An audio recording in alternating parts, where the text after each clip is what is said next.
Hello, everybody. My name is Oliver Bass, joined alongside by none other than Pyro J, and welcome to the Esports.net Recap Show, a show recapping key moments and key events from around the world of esports in the last week. And Pyro, we got an interesting one to kick this one off here today. Less about a specific event, but more about a discussion that has been had over, I will say, pretty much the entirety of this game's existence. We want to talk a little bit about the comparisons between CSGO and Valorant, as this is something that I feel like if you're into esports, you've heard this conversation come up at least at some point. Oh, yeah, we're talking about CSGO, and folks, I'm pushing through this with a bit of a shaky voice, so, be patient with me. But yeah, CSGO, a decade-long franchise up against Valorant, about 2 years old. And listen, while Valorant kind of does push the boundaries in terms of player base, Bass, we're talking over 2 million peak player base per day. When you can compare that to CSGO, which is now around 1 million, CSGO still has Valorant beat in some areas like the esport popularity itself, the prizing, where it's seen a maximum of 2 million compared to Valorant's maybe 1 million maximum so far. CSGO still very much a titan in the area.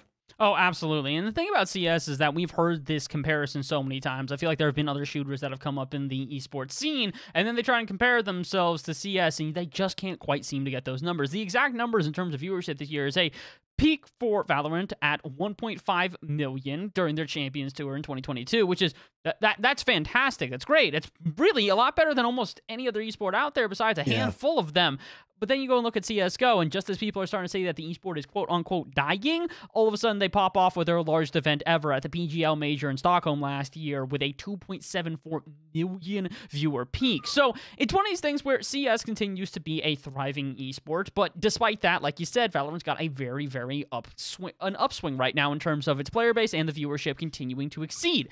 That being said, it's kind of one of these things where people are starting to wonder if the actual direction that the esport is going for Valorant is necessarily better than the esport for CSGO, because I personally am a huge fan of how CSGO actually does their esport. It has very little connection to the actual game itself. Valve is a lot more hands-off when it comes to the esports scene versus Riot, who has taken a lot of initiative when it comes to the, I would say, trajectory of where they want to see Valorant go. Oh, yeah. I mean, we're talking about franchising being added to it, so that already sets up a slew of growth situations here for the organizations of esports to become more invested in the esport. But you have big creator support in the game. You have game changers really taking off with its world's events. And then even look at how the game itself grows. Bass, I mean, you're talking about every agent that is added has this like cultural background, the latest being from India, and it got a lot of the player base from India pretty excited to see that representation, and it kind of spurs up these different parts of the world that get more and more and more involved in the game. I agree, Bass. I think Valorant, its trajectory ahead, though CSGO is still a titan in the field, has a lot of room to grow still. I think the big thing for me is just making sure that people recognize that CSGO is a unique thing when it comes to esports as a whole. One of the longest-standing esports, before it was even CSGO, it was just CS Source, and CS Source already had a huge environment behind it. The only games that can really say they've had the lifespan of CSGO is basically Smash. That's about it. There's not very many other games. I mean, you look at Halo, which used to be one of the largest esports on the planet back in the day when CSGO was just getting started up, and it hasn't necessarily performed to the same degree. The viewership is not there in comparison to what CS is. So I think the big the big takeaway for me in comparison here is just to remember that I think CS is in a very unique position. It is going to become one of the most endemic esports in all of esports history, in my opinion, and it's going to continue to be influential for the rest of its existence. And I don't know.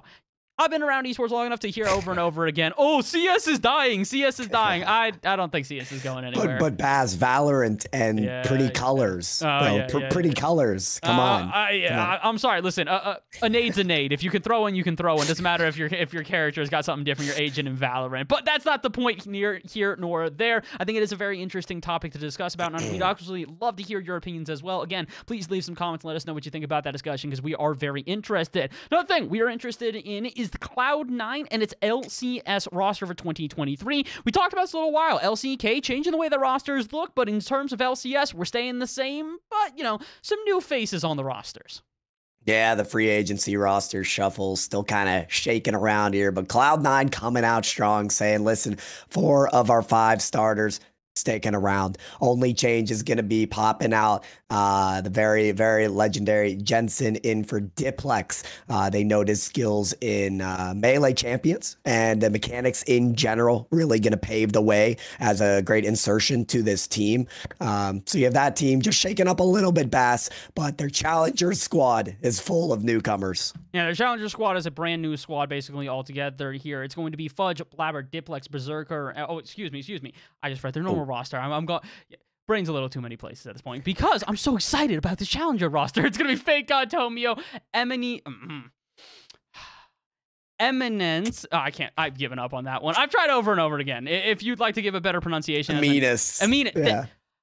One day I'll be able to get all of these names right off the go. I still struggle even in Rocket League and Fortnite. Yeah, I still struggle in Rocket League and Fortnite, even those are my natural games, and I literally know the players at this point. Nolly, who's to decide? Anyways, continuing on, it's going to be them, Lost, Zazel, and that's going to be an interesting roster as well, because again, we've seen the comparisons in what they are doing in LCK right now, where in LCK, they're finding themselves with just open rosters. You're able to switch out your players here and there, so the main roster could even show some people from the Challengers roster, but I do think that this is at least necessary for the moves in terms of their front roster, because again, this was one of the most successful seasons Cloud9 has ever seen in terms of LCS. They went undefeated. They had a perfect run to the LCS Championships in 2022. The big issue for them, though, is they did not perform when it came to World Championship. We saw very little representation from North America, and LCS was Cloud9 was no exception to that. So it's one of these things where I think that they are very excited for this new team as they are, having Diplex fill in Jensen's shoes, but it's also one of these things where Cloud9's got a lot on their back. They were supposed to be one of the best representations that we've seen in all of North America,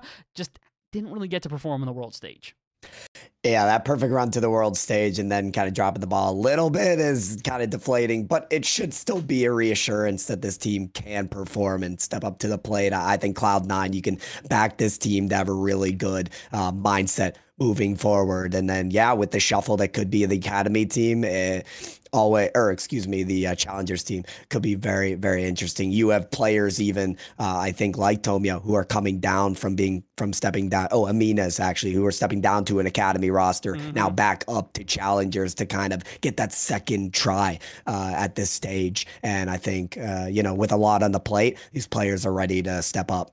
Well, we're going to have to see if they can step up again. There's a lot coming up to date for LCK, LCS, and all of League of Legends professional circuit as a whole. So we're excited to see how these moves end up actually shaking out. But all we can really do is hold our breath and wait. And all we can do is talk about that next week. Thank you again to everybody for tuning in here today. That's all that we have got for our show. Once again, my name is Bash from the Past, otherwise known as Oliver Bash, joined alongside by none other than Pyro J. And stay tuned for more content next week.